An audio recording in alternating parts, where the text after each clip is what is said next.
Hello everyone, welcome back to my channel. आज के video में हम डिस्कस करेंगे subject infection control and safety. इस सब्जेक्ट में रिलेटेड एक स्टूडेंट का डाउट था टॉपिक एपिडेमियोलॉजी से रिलेटेड। अगर मैं ये बात करूँ, एपिडेमियोलॉजी टॉपिक आपका unit isolation precaution and PPE kit में आता है। पीपीई का फुल फॉर्म होता है पर्सनल प्रोटेक्टिव इक्विपमेंट। आज के वीडियो में सिर्फ और सिर्फ हम इस टॉपिक को डिस्कस करेंगे, दैट इज एपिडेमियोलॉजी। तो सबसे अगर पहले मैं बात करूँ, हम डिस्कस करें बुक ठाकुर पब्लिकेशन और एपिडेमियोलॉजी क्या है। तो एपिडेमियोलॉजी की अगर मैं सिंपल सी बात करूँ तो जो ये पेंसिल से आप लिखा देख रहे हैं, ये मैंने गूगल से निकाला है। आप सर्च करेंगे आपको भी ईजिली मिल जाएगा।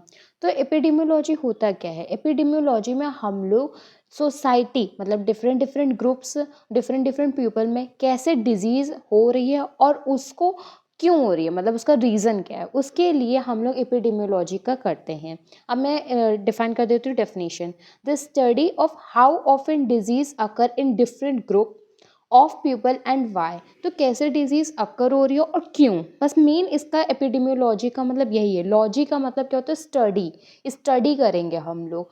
इससे क्या होता है, हम लोग हर एक डिजीज़ और कंडीशन को जान सकते हैं, उसके डायग्नोसिस को जान सकते हैं, हेल्थ कंडीशन को जान सकते हैं पीपल में, हर एक कम्युनिटी एरिया में। साथ ही साथ उसको क्यों हो रही है, वाई भी, मतलब क्यों हो रही है, क्या रीज़न है, मतलब क्या आप लोग प्रिवेंशन नहीं मेंटेन कर पा रहे हो, क्या प्रिकॉशन नहीं रख रहे हो, या फिर कोई आइसोलेशन टेक्निक नहीं सही हो रही है, या कोई भी पर्पस या कोई भी चीज़ ऐसी है जो गलत हो रही है, तो उसका मेन हम लोग रीज़न भी जानते हैं।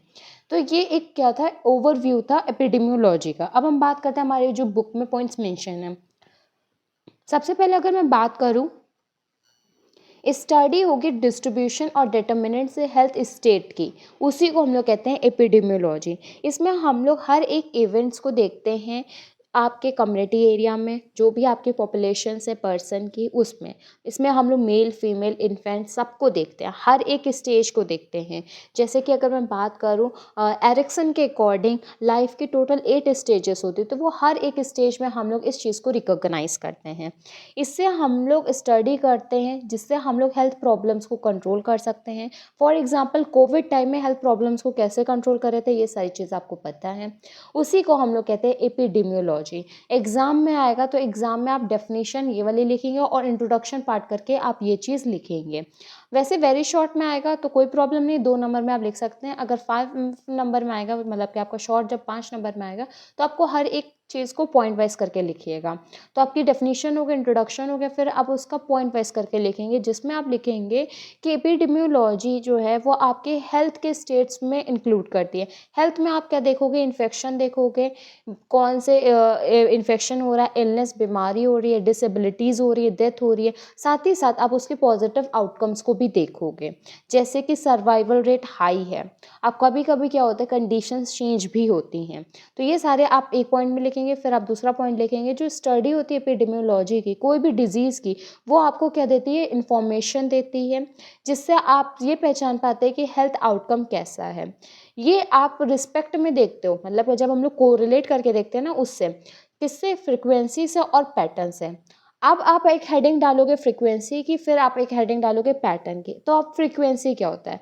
फ्रीक्वेंसी का मतलब होता है जो नंबर ऑफ इंसिडेंट्स हो रहे हैं वो आउटकम एक गिवन टाइम पीरियड पे होंगे, उसी को आप क्या कहोगे? फ्रीक्वेंसी। पैटर्न क्या होता है? पैटर्न होता है जो इंसिडेंट्स आउटकम हो रहे हैं वो टाइम, प्लेस और कोई भी पर्सनल पॉपुलेशन फीचर्स पे होगा, उसको आप कहोगे पैटर्न। तो ये चीज़ फ्रीक्वेंसी पैटर्न किसके उसमें चलती है? एक हेल्थ आउटकम्स में चलती है, जो कि आपकी स्टडी ऑफ एपिडेमियोलॉजी में आती है। फिर आपके फर्दर पॉइंट्स लिखेंगे इसी में ही, जो आपकी फ्रीक्वेंसी और पैटर्न है, जो आपके हेल्थ आउटकम्स में काम आ रही हैं, उनको हम लोग डेटर्मिनेंट्स भी कहते हैं।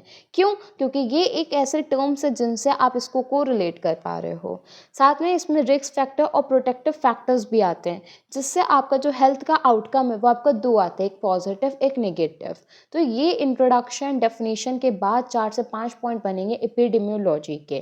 फिर हम बात करते हैं आगे एपिडेमियोलॉजी में फर्दर टॉपिक्स, जैसे कि आपका आता है यूजेस ऑफ एपिडेमियोलॉजी। यूजेस की अगर मैं बात करूँ तो इसके 4 मेन यूज़ हैं, जिसके लिए एपिडेमियोलॉजी आपके सोसाइटी, आपके पॉपुलेशंस में बहुत ज़्यादा यूज़ होता है। सबसे पहले असेसिंग द कम्युनिटी हेल्थ, मतलब कि एपिडेमियोलॉजी आप कहाँ यूज़ करते हो, कम्युनिटी में करते हो, तो आप कम्युनिटी के हर एक पर्सन के हेल्थ को असेस कर सकते हो, जिसमें आप ये देखते हो कि कौन सी हेल्थ प्रॉब्लम है उस कम्युनिटी में। आप उस प्लेस को रिकॉग्नाइज करने के बाद में हर एक चीज़ को देखते हो। पॉपुलेशन इंक्रीज रिस्क में देखते हो, डिक्लाइन हो रही है टाइम के हिसाब से प्रॉब्लम्स वो देखते हो, इंक्रीज पोटेंशियल टू देखते हो। फिर उसके बाद में रिलेशन भी देखते हो जो पैटर्न और level of distribution available public health services पे है। तो इस 4 से 5 पॉइंट्स आपको पता चल गया। नहीं तो एक सिंपल से पॉइंट्स लिख सकते हैं असेसेस कम्युनिटी हेल्थ में। आप हेल्थ को तो रिकॉग्नाइज करते ही हो, साथ में आप पर्सन की फिजिकल एग्जामिनेशन करते हो, कॉजेज़ को रिकॉग्नाइज करते हो जिसकी वजह से वहाँ पे हो रहा है। तो ये आपका कम्युनिटी हेल्थ में मेन हो गया।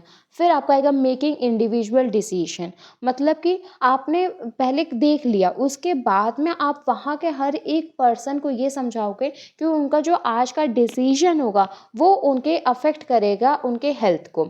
जैसे कि आप उनको समझाने के लिए हेल्थ एजुकेशन का यूज़ करोगे, थोड़े बहुत कोट्स यूज़ करोगे, चाहो तो आप एक चीज़ एक्सप्लेन कर सकते हो कि जो आज आप करोगे वो आपके कल को सुधारेगा, इस टाइप से। उसके बाद में आप उनको बता सकते हो, एग्जांपल देख सकते हो कि आप स्मोकिंग को क्विट करो, अगर आप स्मोकिंग छोड़ोगे तो आपका हेल्दी लंग्स रहेंगे, आपकी जो लाइफ स्टाइल है उसमें अगर थोड़ा भी चेंज करोगे तो वो आपके हेल्थ के साथ में आपकी पूरी लाइफ चेंज कर देगा।